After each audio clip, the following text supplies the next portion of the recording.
вами профессиональный шуруповерт Makita 6271D. В комплект входит два аккумулятора на 12 вольт. Вставляются они защелкиванием, снимаются одновременным нажатием в сторону вытягивания. Пока будем работать одним аккумулятором, второй аккумулятор следует зарядить. Подключаем зарядное устройство к розетке, снимаем чехол, вставляем аккумулятор, и здесь загорелся красный огонек. Как только аккумулятор будет полностью заряжен, огонек станет зеленым. Далее. Шуруповерт имеет две скорости. Первую и вторую. И 16 моментов затягивания. Это для того, чтобы бит не рвал шуруп, головку шурупа.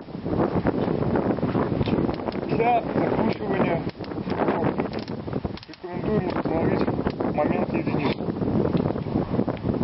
Направление вращения переключается в этом месте. А посередине находится блокиратор, который блокирует вращение. В данном положении вращение происходит в сторону закручивания шурупа, в данном в сторону откручивания. Ну и производим закручивание. Если момент настроен правильно, то шуруп, дойдя до конечного своего положения, дальше не вращается. Ну и точно так.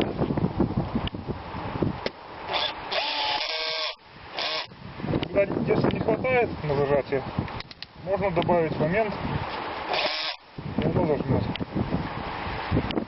Вот точно так же, переключив в сторону откручивания, следует добавить момент